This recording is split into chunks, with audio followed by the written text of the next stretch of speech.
guys? It's your boy, the girl, the one and only, Ai Pai, coming at you with another video. Today we're going to be talking about Warframe, specifically the Old Blood update.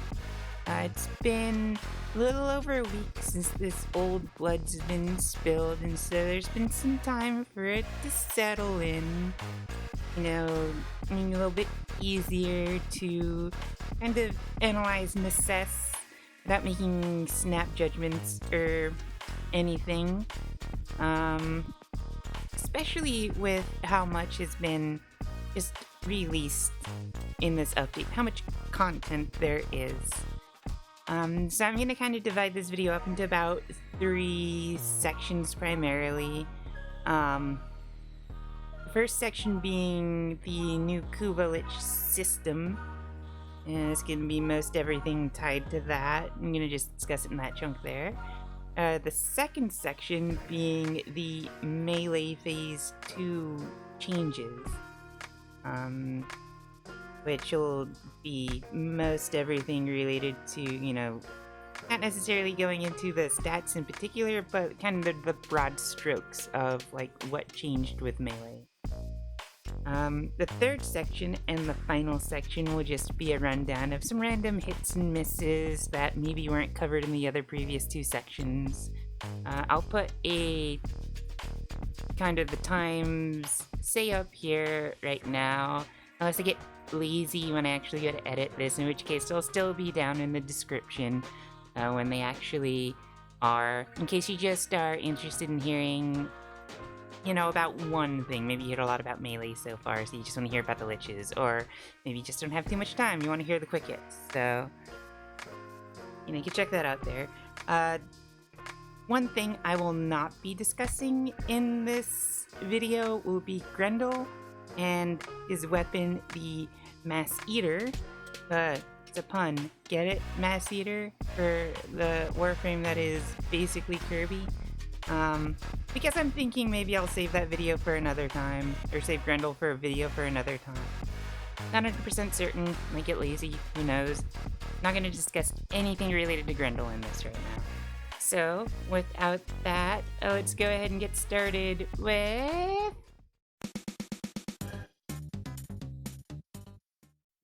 Alright, so the Kuva Lich system is kind of, I would say, probably the core thing in this update, and I'm enjoying it so far.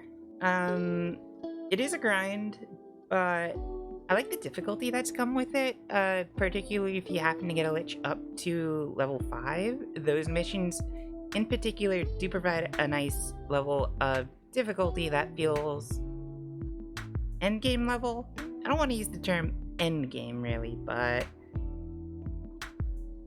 the enemies are difficult. The boss itself, depending on what immunities you get, they can be difficult and provide a nice challenge, especially if you happen to have things built up, you know, from before the update came out, you know, some strong weapons and all that stuff. On the subject of the weapons, I think I haven't gotten all the weapons so far. I've only gotten a handful of Kuva weapons, but the ones I have gotten so far, I think pretty much all of them are exceptionally powerful. They all do go up to rank 40, which I feel is a little weird, maybe a bit of a waste of Forma, even if you can transfer the bonuses, because like I have currently rank 36 Kuva Karak, which, I mean, I've got a ribbon on it, I've even got a mismatched Exilus mod on it, and I've still got room to spare. So there's kind of, aside from the mastery rank, no emphasis for me to like go and put the last 2 Forma I need to max it out on. But other than that, I feel like all the weapons are great. I mean, they took the best weapon, the Kraken, made it even better, gave it a beefier little brother that knows how to do things. And they've made some updates. There were some concerns at first, like investing on the forma and losing it if you get another, say, Karak with a better bonus on it. But now the valence transfer that they added, so you can transfer bonuses, really alleviates that. And I think the Kuva weapons themselves feel like they're in a good spot. The only thing I would say maybe about the Kuva weapons are perhaps, I mean, Kuva's in the name? Maybe less forma to rank them up and you spend some more Kuva, which I think would tie into the system a lot better, considering to hunt the Liches, getting back onto the subject of the Liches themselves, you have to do a lot of grinding. There's a lot of onboarding that involves doing a lot of the Kuva siphons and Kuva flood missions. Sometimes Kuva survival, depending on where the Kuva fissure pops up. Now, I think in concept, Kuva relics, or the Requiem relics and the Requiem mods, those are fine. But I feel like maybe, and they've done some things to kind of increase the drop rate, that first time you have to go and get any relics is a drag no matter what, because no matter what you've been doing up to that point, there's kind of no way to kind of stack up or earn Requiem relics going in. So I feel like maybe, and this could be something they add later, like an onboarding quest where maybe you get a set of relics to drop at first, or something where you're still getting, or it doesn't feel like a grind as much, which this system in its current state does feel exceptionally grindy. Now, I'd be okay with the grind, except there's a lot of randomness to this. There's randomness in what relics you get, what the Requiem mods the relics drop, and also, like, what weapons the Kuva spawns with, and the bonuses. Now you can influence not the bonus number, but what type of bonus based off of what Warframe you're using. And that helps, but I mean, it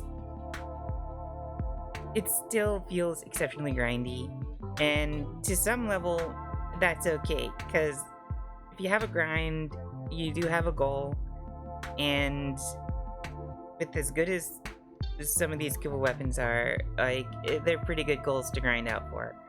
But the onboarding, because your second one, compared to your first one, I've noticed, goes by a lot quicker because you have a stock of Requiem mods already, and continuing to go forward, even if you spend out one of your Requiem mods and you have to replace it, you're just replacing that one mod. You can still hunt for your Lich with the other mods that you have. So it's not like you have to stop entirely to go back and re-onboard. So that first step, I think, needs to be improved on even more still. Beyond that, though, the system as a whole, the way it is right now, kind of still feels exceptionally incomplete to me. I remember streaming earlier and I was saying that the system feels about 60 to 70% of the way there. I'm gonna roll that back and say maybe 40% of the way there. And I'm looking at this from kind of the long term, because I feel when they showed off the current iteration of their Nemesis system, the Kuva Liches as they are now, because yes, there was 2 years ago, and they did say, oh, we're adding a Nemesis system. But the current iteration they showed off at this past TennoCon in relation to Railjack and Empyrean. And so I think right now everything feels incomplete.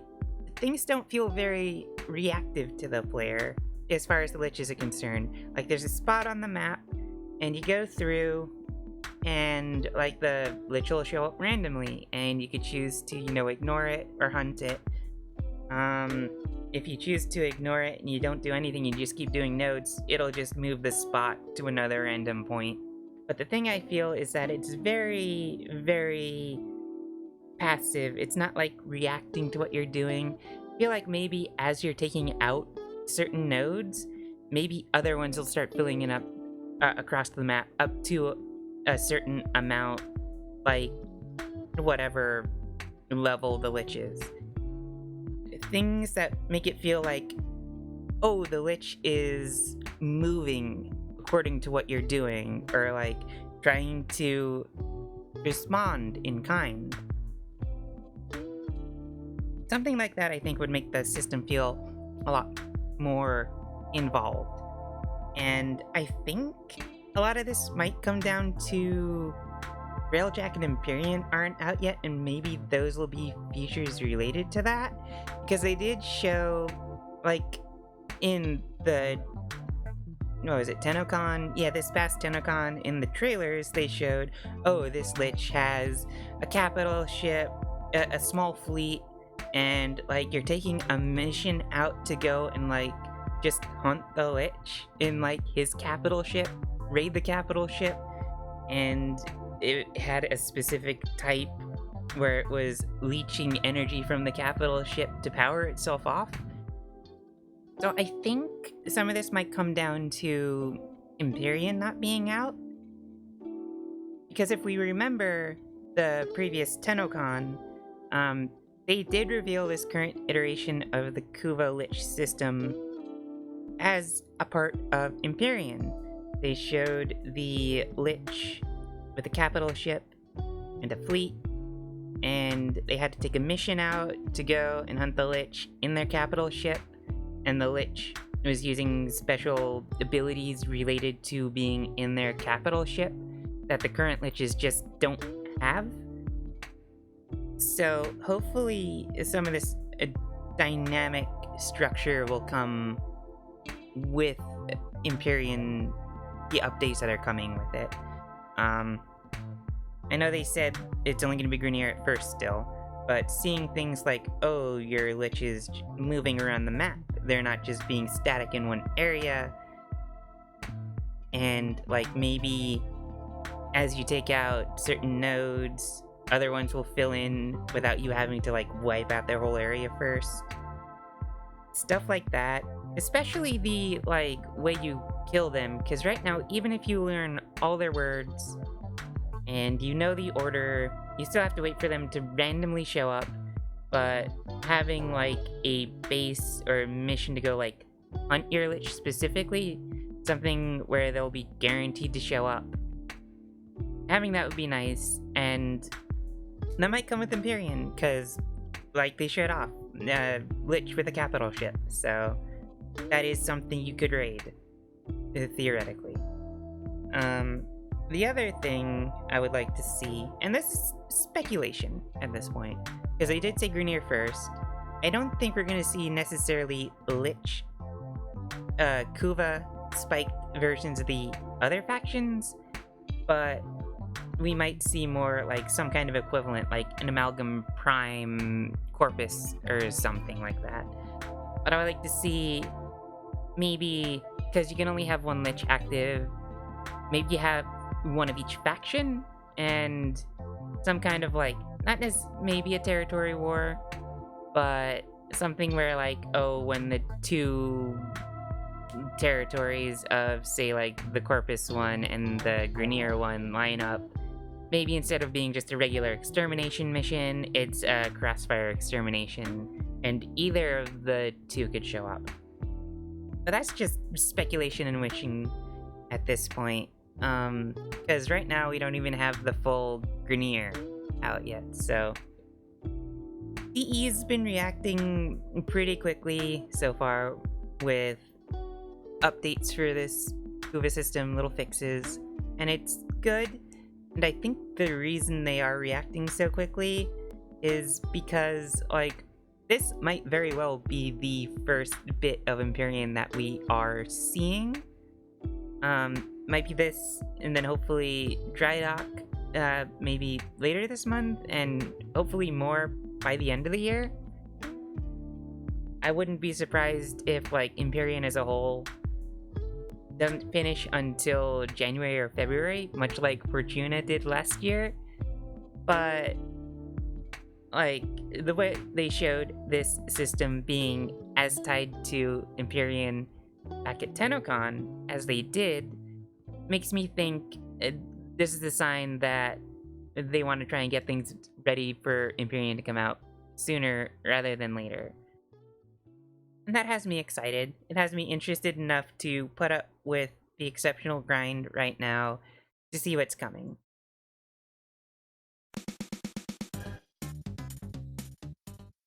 Alright, Melee 3.0, Phase 2.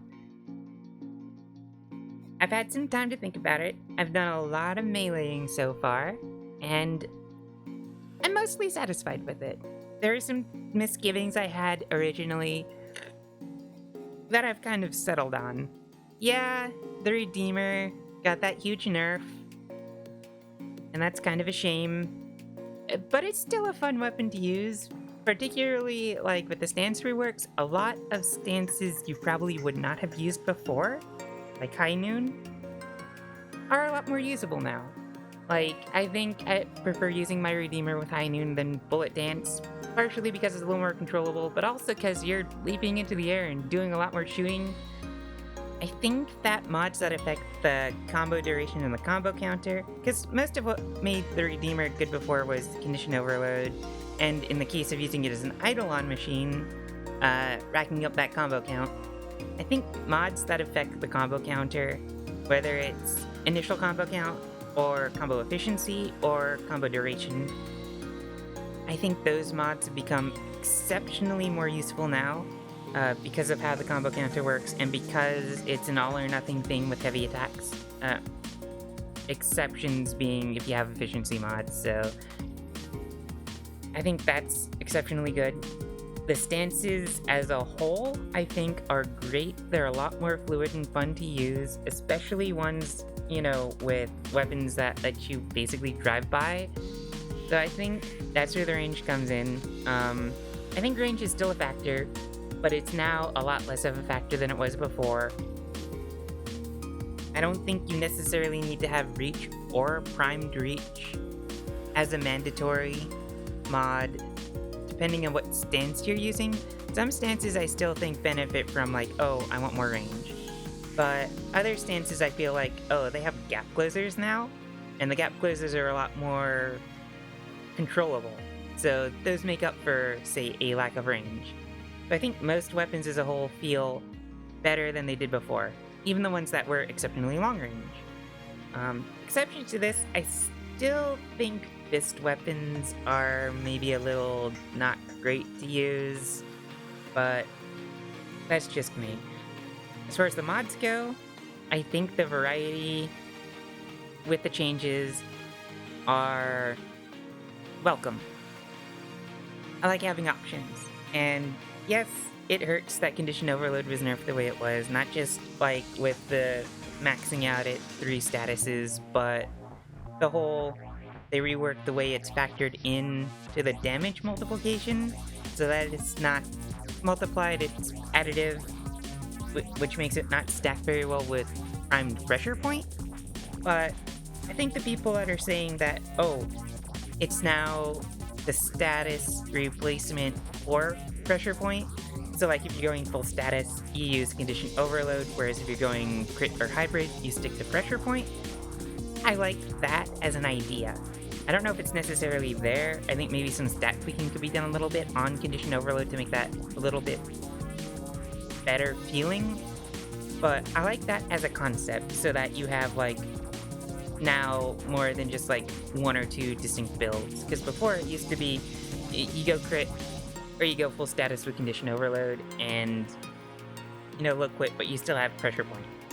But now you can have like hybrid with crit and just raw damage, or hybrid with status. I think hybrid builds really are a lot better with the system, even if like the pure status got the nerf, and of course pure raw damage, that's not necessarily, that ever really been too great, except for a few certain weapons. You would always want some kind of a status on it, at the very least corrosive, or viral if you have slash. But I like the options that are there. The only thing I think was a very big misplay was not having the Excellus slots on the melee weapons, especially with all the like combo duration, combo efficiency, those mods. I feel like I want to have more of those on now than I did before. But the thing is, like, I found space in my builds. Don't really want to take away from my damage or my status to have just combo duration.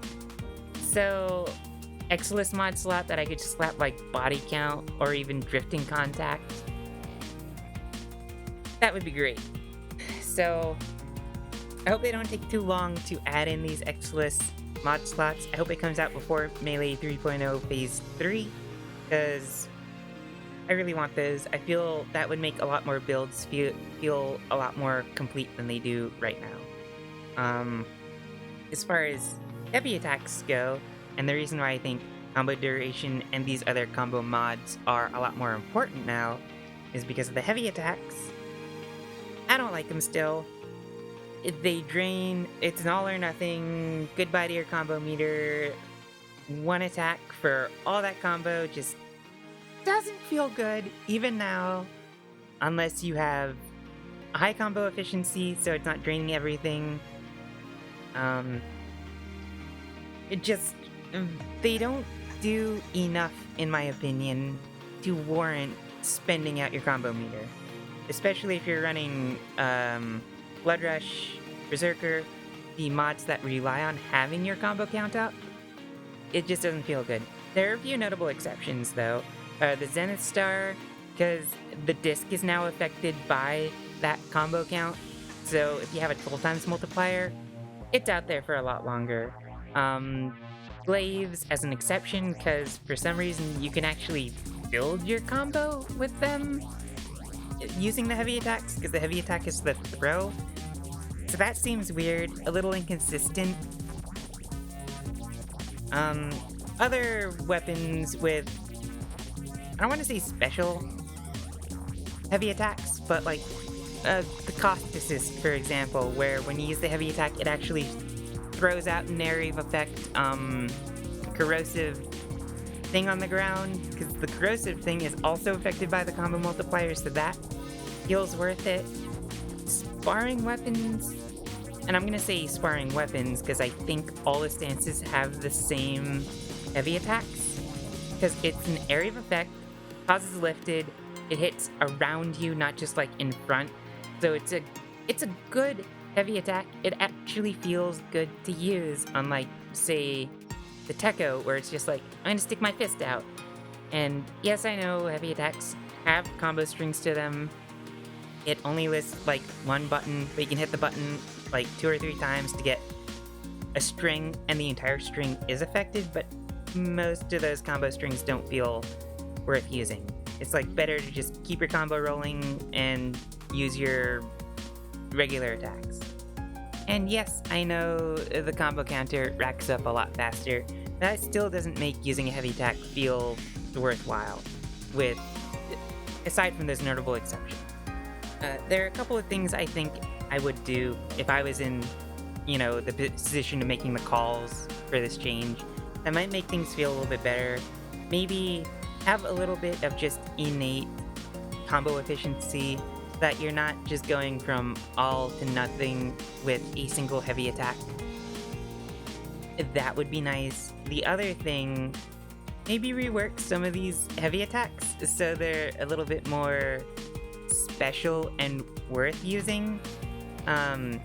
Something, you don't have to go to the level like what the cost assist is, so that you're leaving like area of effect damage stuff on the ground, but like the sparring weapons have a pretty wide range heavy attack, does cause lifted, and like it's all around you, it's area of effect. It's a very good get out of jail card. More stuff like that maybe. But on the whole, I think Melee's in a good spot right now. maybe some of this stuff could also be kind of remedied by whatever they're planning on doing with this rage system Steve talked about implementing to replace channeling. It's hard to say, but I think it's in a good spot right now, and hopefully 3.0 Phase 3 comes out sooner rather than later.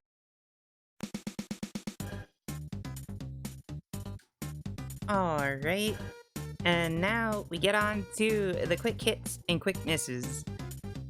Anything that I didn't cover in the last two sections, we'll try and gloss over it here really quickly to get it underway. So, without further ado, let's get into the list. Hit. The Zeneric Focus Tree. Yeah, let's take the focus tree that everyone uses for energy regeneration and make it better by adding heavy attack efficiency so you don't lose your whole combo multiplier with each heavy attack. Yeah, it's kind of a no-brainer. Shout out to Naramon though, because they got Power Spike, which makes combo drain, not just disappear all at once. But, I mean, still have to use Naramon. Miss. The Cassini node on Saturn. Anyone else notice this node is broken since the update? It just spawns the capture target, and the waypoint is broken until like the last room where one group of reinforcements comes in. So, I don't know. Fix it? DE? Maybe? Hit the Wolf Sledge. It's basically just the Jet Katag, but now with even better stats than the Jet Katag. It also benefits from the same thing Glaives do, in which it has a throwing attack that does not drain your combo meter. Matter of fact, it actually helps build the combo meter, which makes it exceptionally useful. Miss. The Vasca Kavats. Yeah, they're fluffy and adorable, but they can't replace the Smita or Darza when it comes to actually being useful. Although, oh, look at how fluffy and adorable. Oh, look at it. Okay, you know what? Scratch the miss. This is a hit. Too fluffy, too adorable. Hit.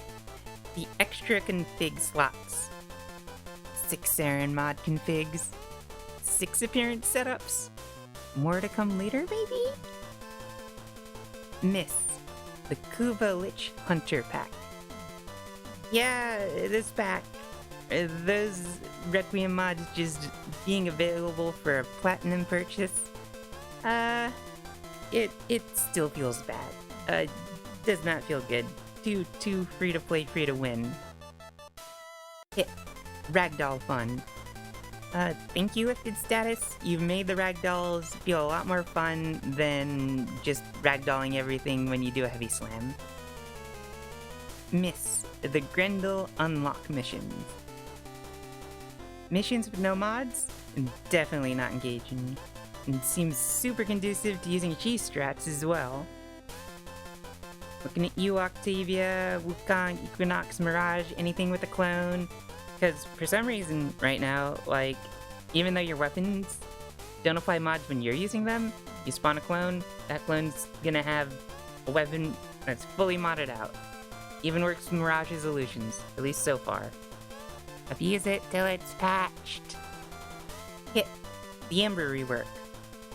Yeah, so she's basically now like Saren, but a little bit worse, but a little bit tankier, which, you know, being a slightly worse version of like the best Warframe right now is like not a bad thing. Miss. The Vauban rework. Well, now at least Boy Boy can realize his dream of sexually identifying as an attack helicopter.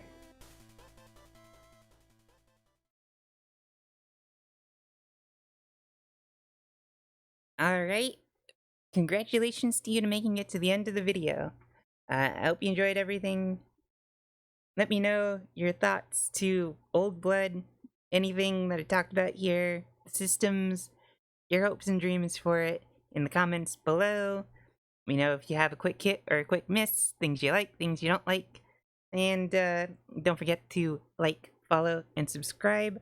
Also, check me out on the twitch.tv when I do live streams like I have been for the past couple of weeks. And consider contributing via Streamlabs. Link in the description below. With that, I hope you all have a good rest of the day, and I'll see you in the Origin system.